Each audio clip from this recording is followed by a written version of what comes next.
Hi everyone, कैसे हैं आप सभी लोग। आई होप अच्छे होंगे और आपकी प्रिपरेशन अच्छी चल रही होगी। इस वीडियो में हम बात करने वाले हैं कि कोर सब्जेक्ट के बिना आपकी रैंक आ जाएगी क्या, या ये वर्थ है कि नहीं स्टडी करना। अगर आप कॉमन सब्जेक्ट पढ़ रहे हो या कोर सब्जेक्ट पढ़ रहे हो तो कैसे किस तरह से तैयारी करना चाहिए, इसके बारे में हम डिस्कस करेंगे। क्योंकि बहुत लोग को डाउट होता है, सब लोग क्या चाहते हैं ना कि पहले हम कोर कंप्लीट कर ले फिर कॉमन पे जाएंगे, या पहले कॉमन कंप्लीट कर ले फिर कोर पे जाएंगे, या कोर छोड़ दे क्या, इस तरह का उनका दिमाग में रहता है। तो इस वीडियो में मैं वही बात करने वाला हूँ। जो लोग भी डबल इसे एक बार ध्यान से सुन लेना कि जो भी आपके कॉमन सब्जेक्ट है, लाइक देखोगे तो नेटवर्क आपके कॉमन सब्जेक्ट है, ठीक है।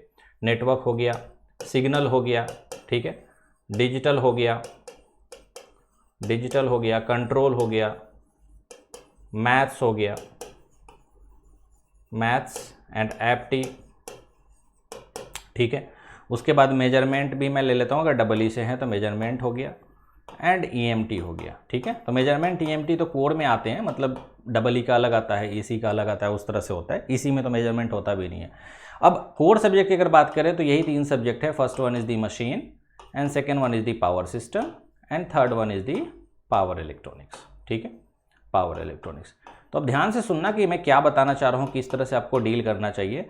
मैं लिखा कि क्या कोर पढ़ना वर्थ है, ठीक है। तो इसका एक लाइन में अगर आंसर देखोगे तो ऑफ कोर्स विदाउट कोर आप सोच भी नहीं सकते हो कोई भी गेट एग्जाम, क्या किसी भी एई लेवल के पेपर, स्टेट पीएसयूज का लेवल के पेपर, जो भी लेवल के पेपर होते हैं, जो ग्रेजुएशन लेवल के पेपर होते हैं, वो आप बिना कोर का तो ये सोचो ही मत कि उसमें आपकी सिलेक्शन होने के चांस है, ठीक है। लेकिन सिर्फ कोर पढ़ना ये बेवकूफ़ी है कि हाँ हम शुरू से ही machine, power system, power electronics खाली पढ़ें, बाकी चीज़ें छोड़ दिए। आपको वेटेज देखना होगा। एग्जाम्पल के लिए देखो, यहाँ पे अगर गेट 24 की बात करें, मान लो मैं गेट का एक रेफरेंस लेता हूँ, तो यहाँ पे देखो ये नेटवर्क आपका 10 मार्क्स का आता है, सिग्नल 8 मार्क्स का आता है, डिजिटल 4 मार्क्स का आता है, कंट्रोल 8 मार्क्स का आता है, मैथ्स मिलाकर 15 और 15 30 मार्क्स का आता है, मेजरमेंट 4 मार्क्स का आता है, ईएमटी 4 से 6 मार्क्स के आसपास के आते हैं। तो इसको जब टोटल राउंड करोगे तो 10, 18, 22, 30, 45, 60, 64, अराउंड 70 मार्क्स के आपके इधर से क्वेश्चंस बनते हैं, ठीक है। उसके बाद अगर कोर मिलाओगे तो ये तीनों मिला दो तो 30 मार्क्स हो जाएंगे, 30 to 35 मार्क्स हो सकते हैं, ठीक है ना, 30 to 35, कुछ इधर कम हो जाएंगे, उधर आपके बढ़ जाएंगे। अब बताओ सिर्फ कोर सब्जेक्ट पढ़ने से आपके कितने मार्क्स आएंगे? 30 से 35 के तो क्वेश्चंस आएंगे, पूरा जरूरी थोड़ी ना बन जाए, ठीक है। तो आप लाओगे ज़्यादा 20 मार्क्स, 20 से 25 मार्क्स ला पाओगे, क्योंकि हर क्वेश्चन बनेगा नहीं। ऐसा मत सोचो कि हर क्वेश्चन आप कोर का बना ही लोगे। इधर कॉमन अगर आप कंप्लीट करते हो तो हर एक क्वेश्चन आप कॉमन का चांसेस है ज़्यादा बनने का, क्योंकि इसमें आपके कुछ सर्टेन प्रोसेस है, सर्टेन चीज़ें हैं, कुछ लिमिट कंटेंट है ना, कि लिमिटेड है, एक तरह से प्रोसेस है, स्टेप्स है, उसको फॉलो किए हमको बन जाएगा। नेटवर्क है, कोई सर्किट आया, रिस्पॉन्स फाइंड करना है, केसीएल केवीएल नोडल मेश, इस तरह से या नेटवर्क थ्योरम से निकाल के बना लेंगे, समझ लो। तो यहाँ पे कुछ प्रोसीजर है, सिग्नल में भी उसी तरह से, डिजिटल में भी उसी तरह से एक स्टेप है। तो यहाँ पे क्या है, चांसेस करेक्ट होने के चांसेस ज़्यादा हैं रेदर देन कोर के। कोर में मशीन अगर देख लोगे ना तो मशीन इक्वल टू 4 सब्जेक्ट आपके कॉमन के होते हैं ना, उसके बराबर होता है, समझ लो। लेकिन मशीन से जितने क्वेश्चंस आएंगे अराउंड 10 to 12 मार्क्स के ही क्वेश्चंस आएंगे, उससे ज़्यादा के नहीं आ सकते। पावर सिस्टम अगर देखोगे तो इधर के दो कॉमन सब्जेक्ट मिला लोगे तो वो आपके पावर सिस्टम हो जाएंगे। लेकिन चांसेस कितने हैं आने के भाई? 8 से 10 मार्क्स के ही क्वेश्चंस आ सकते हैं, समझ लो। उसी तरह से पावर इलेक्ट्रॉनिक्स के 8 मार्क्स के क्वेश्चंस आते हैं। तो पॉइंट ये है कि इसको छोड़े बिना आपकी गेट में, इसको अगर छोड़ दोगे तो गेट में रैंक नहीं आएगी, और इसको अगर सिर्फ ये छोड़ दोगे तो बिल्कुल नहीं आएगी, समझ रहे हो। तो हमें है ना हर एक सब्जेक्ट को अच्छे से करना है। अलॉन्ग विद दिस हमें कोर के लिए भी बहुत बढ़िया से प्लान करना होगा। जैसे कि सपोज करो अगर आपका network, signal, digital, control, maths, apti, ये 6 सब्जेक्ट अगर आपका कंप्लीट है, आपने पीवाईक्यू पूरा लगा लिया है, पूरे अच्छे से नोट्स आपका बन गया है, हर चीज़ परफेक्ट है, तो उसके बाद आप कोर में जंप कर सकते हो। और इसको एक्स्ट्रा एफर्ट लगाना पड़ेगा, इसको एक्स्ट्रा एफर्ट देके बहुत अच्छे से कर सकते हो। लेकिन ये सब अगर कंप्लीट नहीं है और सोच रहे हो खाली कोर पढ़ के हम बैठ जाएंगे, हमारी रैंक आ जाएगी, तो कोई भी रैंक नहीं आने वाली, ठीक है। अब किसी के दिमाग में ये आ रहा होगा कि मैं 70 मार्क्स का क्यों ना कर लूँ और कोर छोड़ दूँ। चलो छोड़ दिया, लेकिन क्या एज ए इलेक्ट्रिकल इंजीनियर आपको लगता है कि आप किसी भी इंटरव्यू को without machine, without power system, without power electronics आप कंप्लीट कर लोगे?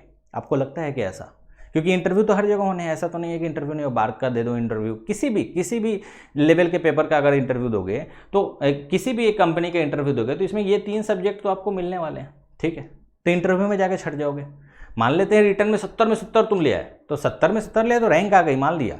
लेकिन उसके बाद इंटरव्यू में भाई यही तो आने वाला है। कहीं भी जाओगे अगर पीएसयूज वगैरह में, जो अपने डोमेन से है, वहाँ तो आपको ये पढ़ना ही पड़ेगा, ठीक है। तो इसके बिना आप किसी भी इंटरव्यू को सोच भी नहीं सकते निकालने का। लेकिन आपको वेटेज पता होना चाहिए कि भाई पहले हम ना ये 6 सब्जेक्ट कर लेते हैं, मेजरमेंट ईएमटी नहीं भी करेंगे चलेगा, 10 मार्क्स है ना चलेगा, लेकिन ये 6 सब्जेक्ट करने के बाद कोर में एटलीस्ट हम लोग time they, time in the sense कि पावर सिस्टम में एटलीस्ट 1 महीना दो, 1 मंथ आपको देना पड़ेगा, मशीन में एटलीस्ट आप 2 से 2.5 महीना 2.5 महीना दो, है ना, उसी तरह पावर इलेक्ट्रॉनिक्स में भी 1 महीना दो। तो ये सब जब दोगे तो अराउंड समझो तो 2 3 1 4 अराउंड 4 to 4.5 मंथ्स आपके कोर खाने वाले हैं। इतना दोगे तब जाके 30 से 35 मार्क्स आएगा, और 4 से 4.5 महीना में आप 70 मार्क्स का भी कंप्लीट कर सकते हो, क्योंकि ये सब कंप्लीट करने में 15 से 20 दिन से ज़्यादा किसी में नहीं लगेगा, इसमें आपको टाइम लगने वाला है। ठीक है, तो टाइम लगेगा, हमको देना पड़ेगा और कोई ऑप्शन नहीं है, इसको आपको उस लेवल के एफर्ट लगा के आपको करने होंगे। करना कैसे है आपकी चॉइस है, कोचिंग इंस्टीट्यूट में पढ़ना है कोचिंग में पढ़ लीजिए, बुक से पढ़ना है बुक से पढ़ लीजिए। बुक से कोर आपका थोड़ा टफ होगा, लाइक पीएस भीमरा अगर देखोगे तो पीएस भीमरा अगर उठाओगे तो तुम्हें आइडिया हो जाएगा कि कितना टफ है। उतनी मोटी बुक को पढ़ना और 2 महीने में कंप्लीट करना इज नेक्स्ट टू इम्पॉसिबल।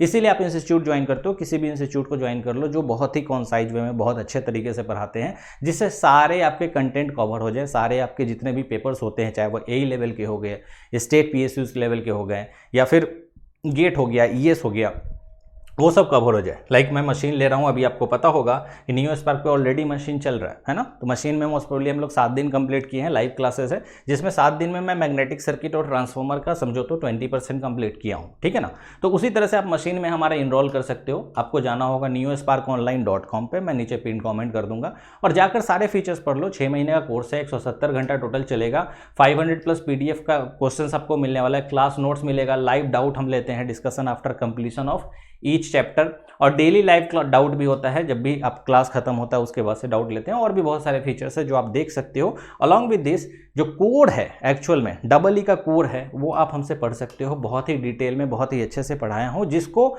आप जितने भी स्टेट पीएसयूज हो गया, या फिर ए लेवल के पेपर हो गए, ठीक है, या फिर गेट हो गया, या फिर ईएससी हो गया, या फिर यूपीएससी में जो आपके आप जो ऑप्शनल पेपर लेते हो इलेक्ट्रिकल, अगर यूपीएससी की प्रिपरेशन कर रहे हो, ये सब आपके कवर हो जाएंगे कोर के।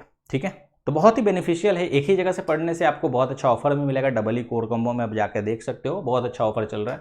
या फिर इंडिविजुअल सब्जेक्ट आप machines, power system and power electronics तीनों आप ले सकते हो, इंडिविजुअल भी अवेलेबल है। बहुत ही सस्ता में पढ़ा रहा हूँ, सो दैट कि मैक्सिमम लोगों तक रीच कर पाऊँ, और बहुत जो अफोर्ड नहीं कर सकते हैं बड़े बड़े इंस्टीट्यूट, उसको भी बेनिफिट हो। कंटेंट में आपको कहीं भी कमी नहीं आएगी, चाहे बड़े से बड़े इंस्टीट्यूट में भी आप पढ़ लो।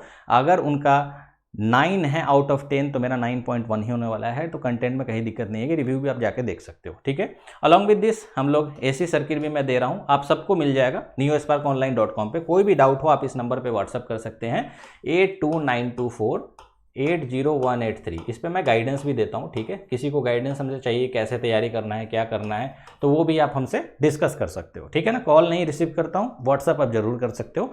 व्हाट्सअप पे आपको टोटल का टोटल डाउट रिजॉल्व हो जाएगा।